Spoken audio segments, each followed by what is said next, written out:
Ako po si Brother Nilo o Nilo P. Marsica from Provident State Church. Ngayon po hindi ako nakakapag-serve sa Provident gawa ng nakuha tayo as parang sumusuport sa programa ng ating mga kaperes, no? At kami po ngayon ay nabibigyan po sa MPC.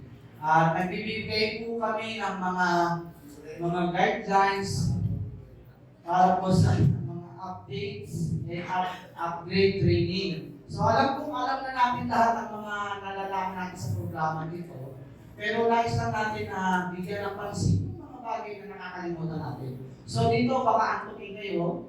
So this is only 30 minutes pero it will be shorter mga 30. Kasi alam nyo. So let us start.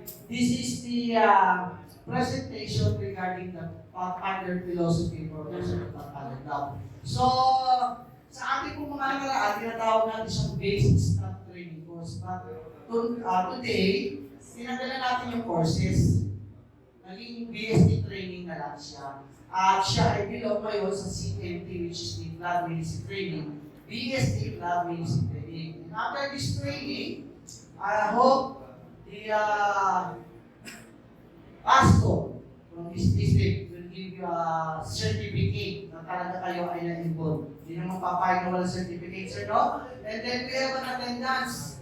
Sana mamaya maibigay para malaman kung talaga nakakomplete kayo bago kayo makareceive ng mga certificate. So this is the first part of our presentation regarding sa PSPC, ano? So ito, dati na ito, hindi ko pa na-update. Pero magdagdagan tayo. Okay, slide please.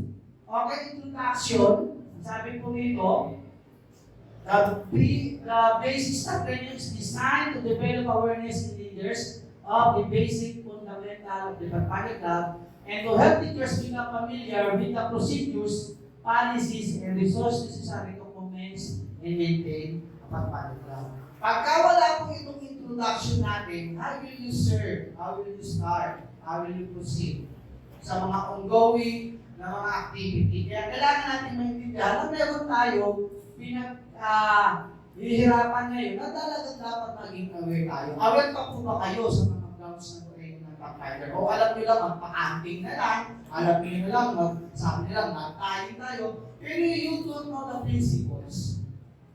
Kung paano natin pinagagawa yun. So kaya tayo merong basic, ano? So sabi ko, it is not intended that this course should teach upon the basic Pathfinder learn, but rather, no, those basic elements of information necessary for any Pathfinder staff member or a leader to adequately fulfill his or her duties. Pag sinabing adequately, dapat nadadagdagan pa tayo, di ba? Mas marami pa. Hindi yung alam lang natin yung alam natin gawin. Kailangan mag-research tayo, magkaroon tayo ng other learning ideas from other master guide or leaders na hindi tayo hihingi ng tulong. When you sinabi yung dapat napakarami nito, no? And then participants will attend ang minimum 10 hours. Pero hindi yung nasusunod yung 10 hours, minsan 15 hours, minsan 9 hours. Depende o kaya yung training marking mamaya, after nito, isusunod na. Gawa nung mainit na, no? Pero I hope si Master Gregory Padilla magbigay sa inyo ng standard setting ng training marking ayon sa tamang oras, ano? So, sabi ko dito, conducted by the Unisys personnel. This will normally be conducted over the one weekend, but we may ask the declaration of the conference personnel. Kung ang conference na-declare ng ganun katagal na training, susundin natin kasi mas malawak yung ating malalaman. Pero kung hindi naman, gusto niya rin talagang direct to the point, dapat nakikinig tayo, nag-iisip tayo, wala tayong gagawin kundi talagang mag-update tayo, no? So dito, sinasabi lang to choose the needs of the conference or participants in the regional areas. That this training should include both seminar, lecture, and discussion. So, pag lecture, pag discussion. So, magkakasama yan. Next slide, please. So, may alam na kayo kung bakit tayo nagkakandak ng BSTC. So, yan po yung pinaka-idea natin. Ang sabi nito, we have a lot of topic sheet, pero ito ay hindi na po kumbaga, isistem yung iba, kundi may nadagdag na. Nandiyan pa rin yung history, philosophy, and purpose of the Pathfinder Club. Understanding Pathfinder, change to developmental of growth. Yun ay pamagat nun, developmental of growth. Pero may atin, may nabawas na mga pag-uusapan. Leadership is no more. Ang pinalit po dyan ay club outreach na. No? And then yung club organization and programming. Pinagsama na ngayon yung dalawa. And then yung club programming and planning, nawala po yan. Ang pinalit po dyan, mamaya po. Parang nawala yan. Pinagsama yun lang. And then teaching, dapat panagkukulo, pinagdala, introduction to teaching. And then camping and outdoor, wala na rin po yan. Kasama na po yan doon sa isang topic ng risk management and safety measures. And then, risk ceremony and drill. So, mga pinalitan lang yung changes, pero may mga update na mga pag-uusapan. Yan po yung magaganap ngayon sa ating seminar. Okay, next slide please. So, history, philosophy, and purpose of the Pathfinder Club. Medyo parang nangingiwi ako kasi nakagod ng ipis yung bilong ko. Hindi na kami para sa ano ba yun? Hindi ka ako kasi kung kutsin, malambot at sarap eh. Baka maraming nakabit. No? Session na kayo. Okay. So, history of youth service in the general conference of information. So, there are two persons.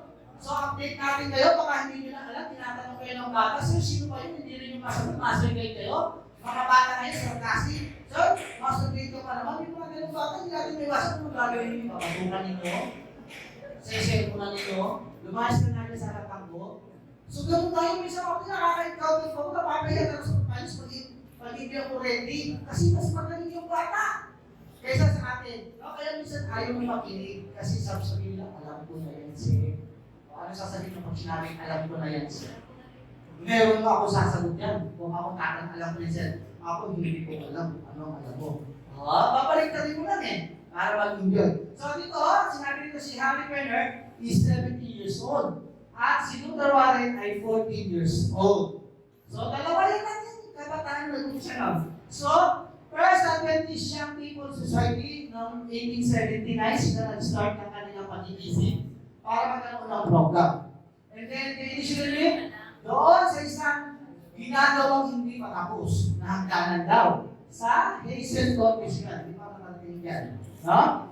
The passion for evangelism that is for leadership skills in teenagers, Luther Warren and Harry Penner seems to be being taken or nurtured for the local congregation. So sila yung pinag-usahan, no? Nagkaroon sila ng tinatawag ng pagsilap o pagpuspong, pag-islap ng magandang programa para sa youth. Kaya yung tingin doon. Next slide please. So yan ay picture lang. Luther Warren Nation is just as big brother. So yung pagkat nakakatanda, hindi matanda. Ibig sabihin mas may kaya lang, gawin ko na. Okay, next. Sabi, ito yung original na pinaghirapan ko hanapin sa Google. Nakita ko kahapon dito na pinaghirapan ko isang buwan gawin yung presentation ko. Ihihip na ng isang master guide ng isang minuto. Siyempre, yung SPL ko. Pero alam mo, minsan, gusto kong mahinis.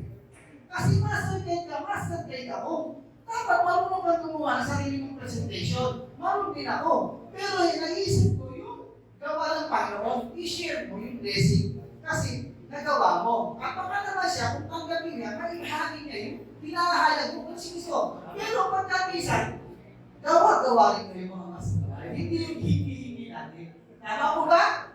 Pero ikaw, sinishare mo nga yan, kasi mahirap hanapin niya kung wala kang internet. Pero nagtatanong ko, ito ba talaga yun? So, research ko. At alam niyo ba sa history, ang isa dyan ay naging enter natin dito sa Philippine history. Na naging layman. Kilala niyo kung sino? Si Luther Warren. Isa siyang naging parang layman pastor na nag-umpisa rin sa ating pag-establish ng SDA. No? Sino kaya rin si Luther Warren? Siguro yung nandun na kasi nandun nakakapagod. Ayos na. Next. So, ito naman yung mga GC Working Director. Isa lang sir. Para makakilala. Yan ay si Milton Eager, the first Working Director. Na-mention. Puro dapat ba tanong yung research niyan. Then si Henry T. Elliot. Next, si Alfred W. Peterson. L.D.W. Dunbar. Tudor Lucas. Dumikit na. Si Leo Rasilin at saka si John Hancock. May color na yung time na yan. Then si Baraka Muganda. And Gilbert Carey. So, ito yung mga nakaraan. Pero meron pa nakaraan din. Dagdagan natin. Next slide, please. Yan, si Gary T. Blanchard. Pero ngayon, hindi na rin siya. Ang name sa atin ngayon, sabi nila, negro. Okay, sasabi nila ng negro. Kasi galit sila pag sinasabi sila negro. Sabihin nyo lang, black. Yan. Ito, dito sabihan natin dito, mangyan. Nagalit yan ba? Pero hindi ba kasi alam niya talagang mangyan siya, nakabahan kasi siya. Pero sasabihin mo ba, mangyan? Yung tao nakabahag, paano sasabihin niya sa Mindoro? Ang dami kong nakabahan, hindi ko masabihan na nakatakot ako. Kasi baka mas mangyan pa ako sa kanila. Dahil sa Steve, mas marami silang alam. So ano ba yung salitang mangyan? Wala bang alaman? O mangyan is just a traditional name na talagang tinawag sa kanila. Kaya nga may, ano tawag ko sa'yo? Budyoy? Nabadyaw. So ito kaya si Pastor Busi and Bulasi Kumalo. Yan ang tunay niya pangalan, ano? Pero binabagin na sa DC, Kumalo lang. Pero siya si Busi and Bulasi Kumalo kasi galing siya sa, hindi ko alam kung bansa niya. Next! So ito naman yung mga naging World Youth Directors. Iba yung World Youth Pathfinder Director. Yung iba naging youth, naging Pathfinder Director, no? So sa una, sa katawan ni Hagen and Hall, at sumunod ay si Lester Ban. Yung si ay si Lester. Ano ba? Si Lester, parang ganyan yan. Ban. Then si Lawrence Skinner, after yung dalawang yun, dahil ay dati ay DNP na sabi mas doon, DNP. Pero nung umupo si Lawrence Skinner, naging Pathfinder Club na ang tawag. No? And then, Johnny Sangka, Leo Ransulin, Michael H. Stevenson, Malcolm Allen, at si Robert W. Woodbrook, and then Jonathan Tejero Subirata. Ang tawag dyan ay Jonathan Subirata. Pero hindi nila alam ang kumpleto name. Kaya dito, pag ako kumagawa ng mga ganito, informative talaga, kumpleto with initial. Ganun din kayo. Dapat yung tao sa sarili mo, at nagkaba sabi pa, ay, gano'n lang, halimbawa, Richard. Sino Richard? So, maraming Richard Picados. So, dapat kumpleto, no? So, ito may mga initial dyan. Ang next, sino yung sunod? Now, ang aking board director hanggang ngayon ay si Andres J. Peralta. Actually, Dr. yan, BR, hindi BOC. BR, ibig sabihin, marami siyang tinapos ng mga ministry, mga philosophy kaya sa si Dr. Andres J. Peralta siya ang 8th Ward Pathfinder Director. Next slide, hindi natin patagalin. Natatapos na tayo, history of the service in the Philippines, short information. Alam po ba niyo sa Pilipinas, kung kailan nag-umpisa ang Pathfinder, ang sabi ko, during that time, Mrs. Ella F. Pinster. Kilala niyo si Pinster? Pintor L. Pinster? Ako na ang ating leader. So siya yung kasawa in the beginning, 1912, yung Distractor Magazine posted the progress in the Philippine education. So yun yung unang lumabas sa magazine na tawag. Nag-progress yung education, ano hindi agad yung missionary. Nagkatag mo sila ng mga ganong programa sa pagkataan, pero ito ang nalathala. Last December 3, 1912, as the first reported youth reports mentioned in the Adventist Youth Story, book released by the Youth Justice Department of the General Conference. And then the next team is Mrs. Ella L. Pincer, husband of Louis P. Pincer, served as the first secretary missionary volunteer of the Philippines by 1930. So, noong 1912, nag-umpisa pala, and then 1913, nag-umpisa na yung progressive education regarding sa mga pagtuturo ng mga bata. Then, sa isang banda, Potensyal na Isomlo, 1960s report, ang tagal na, no? Maraming tumate, pero 1960s yung una-una research na merong report. Wala ng 1940s, 50s. 1916 na report na. The every department of testing in the Philippines was organized. And being missionary volunteer, ibig sabihin matagal. Puro muna teaching. No? So by 1919, Edgar Erding is still a secretary. At the time of his organization, there were only 4 MPs societies in the whole Philippines. Iniisip mo yung 4 MP. Siguro, yung 4 MP, ito siguro mga location dito ng mga lugar kung saan muna sa atin ay tinatawag dito sa Baisa. Ano na tawag ito? Yung PUC, Philippine Mission, yung Congress, mga ganon, mga develop pala na conference natin. Kaya meron na nagawa 132 members as missionary volunteer. Okay, next po. Wow! So, ito na. Kung ito, we have 9 ideas. Bakit tayo nagkakatulong ng paglilingkod sa mga bata o sa kabataan? Ang sabi number 1 is, napos na lahat, ano? Help the youth to understand that God loves them, cares for them, and loves them. Marami sa mga kabataan natin, hindi natin napapansin kasi sabi natin bata pa. Pero bigyan natin ng pansin na mahal sila ng Diyos. Mahal natin sila. Kaya bibigyan natin sila ng training grounds para makita lang natin. Mga kapamilya, mabasa mo, meron silang kakayanan. No? So sa number 2, encourage mga to discover their own God-given potential. Nung bata ako, nasabi sa akin, Dino, mag-pray ka. Ha? Agad-agad mag-pray ako. Hindi naman ako marunong mag-pray. Eh, huwag ganun mga kapatid. Binibigla. Kaya kahapon meron ako dito na TLC. Kunin mo muna yung puso nila para maintindihan nila sila ay hindi kayo mo para sa isang kaalaman sa gawain. No? So dito, kailangan natin ma-encourage sa ating mga kabataan. Kasi lumili ko sa panahon, sino tatayo nga naman. Kaya sabi ni Rizal, ang kabataan, ang pag-asa ng bayan, pero ngayon, ang kabataan, ang kaguluhan ng bayan. No? Talaga naman po, nakikita naman sa TV yan. Pero yung mga non-Adventist, pero Adventist tayo, nawa ang ating mga anak ay na doon. Then number 3, inspire people to give personal expression of their love of God. Kailangan maramdaman nila na ang Panginoon ay nasa puso nila mga kapatid. Simple as that ang pagpapaliwanag. Number 4 is make the personal salvation is the priority of departmental. So sa isang bagay, tinuturo natin yung mga kaayusan. Maging kaganapan sa isang bagay na magagawa nila para rin sa kanilang kaligtasan, no? Na ang kanilang Panginoon ang bahagi nito. Kasi hindi siya nagtuturo o tapusin mo yan, pag hindi mo natapos yan, hindi nabibigyan natin. Mayroon pa ng salitang hindi maganda alin sa bata. So, anong mapipil ng bata?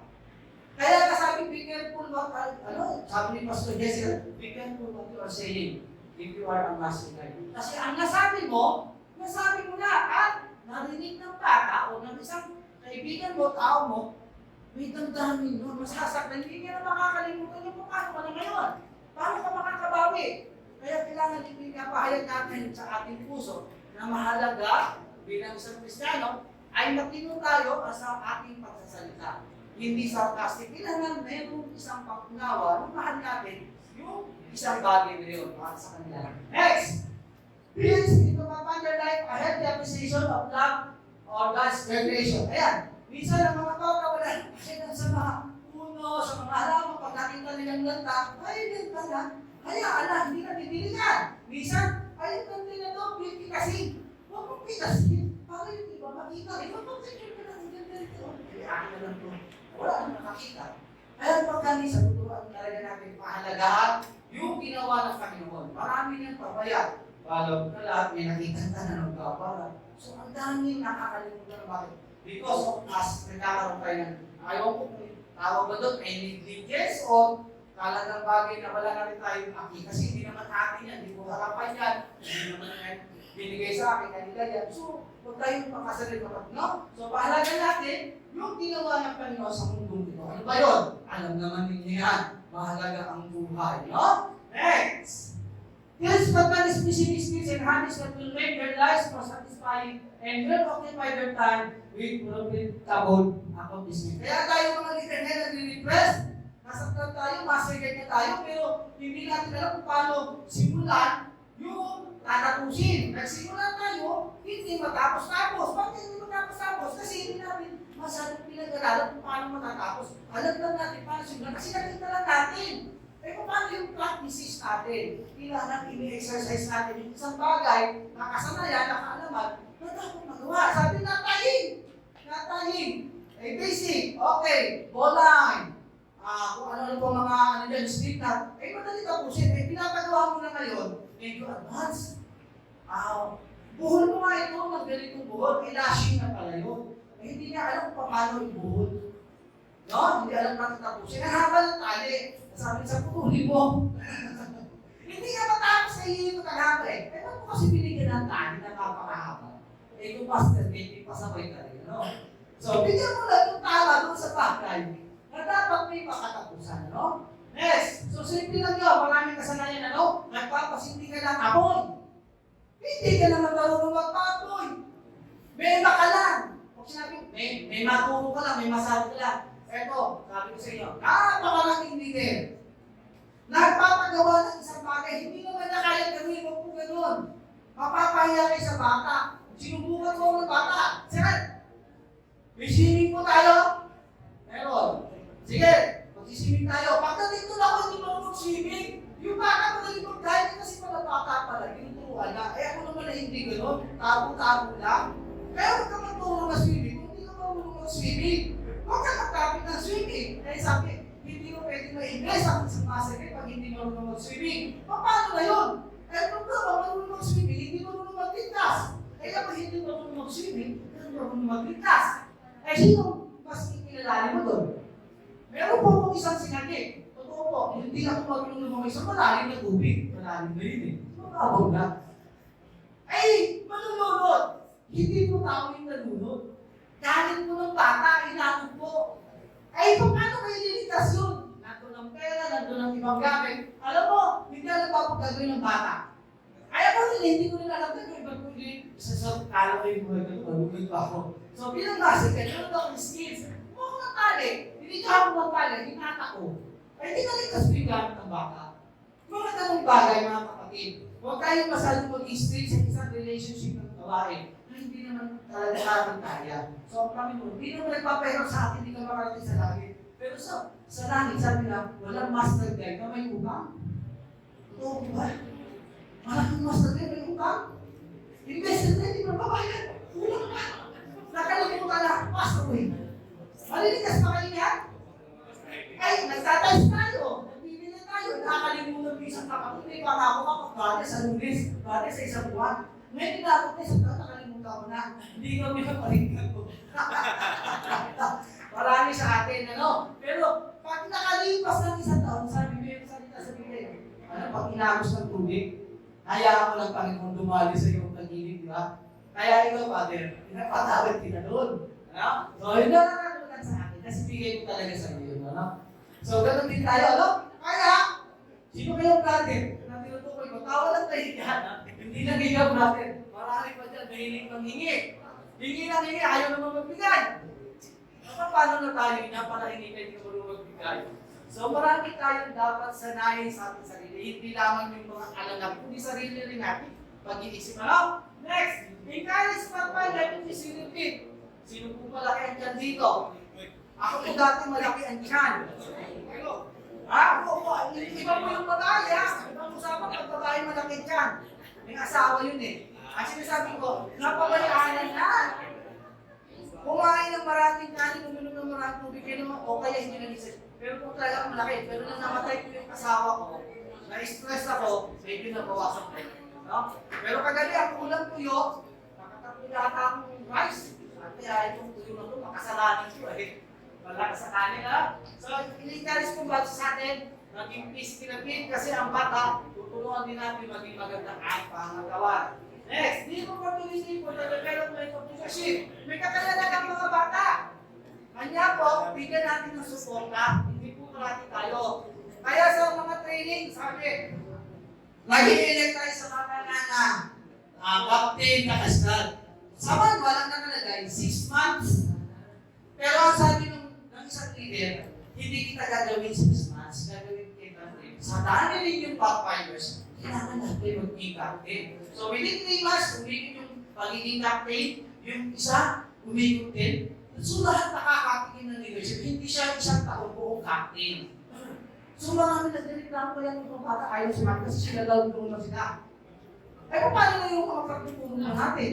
No? So dapat very sharp tayo, meron tayong hangganan para lahat makatingin.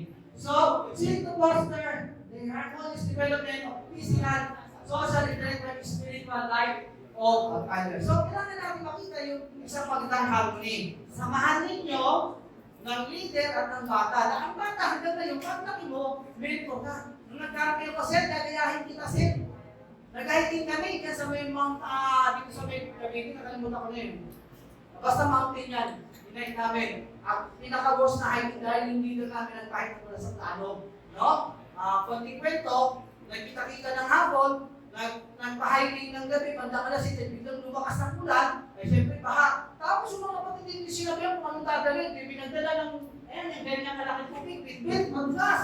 Yung ibang nalaking dala, ako walang dala, pero magulas pa rin. sabi ko yung worship yung ating pastor na ito, ba't nagpa-hiking ng ganito? Oh, so hindi na maulit talaga yung pastor na yun sa akin. Kasi talagang halos may matidisgrasya. Kaya kayo mga leader, magkaroon kayo ng harmony sa ibang leader. Dapat talagang danan ko, no?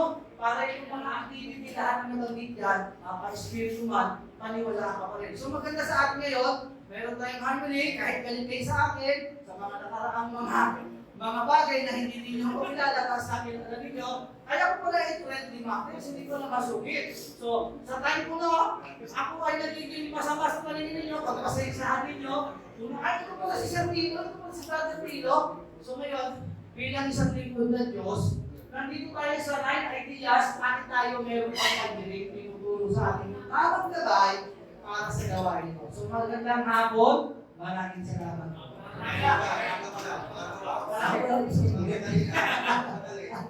Okay, wala na ba? Okay, ano sabi dyan?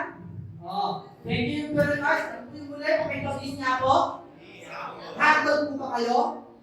Saan po? Sa kaliwa, sa kanan, sa likod, sa harap. Lahat po sa lahat. Salamat po ng marami.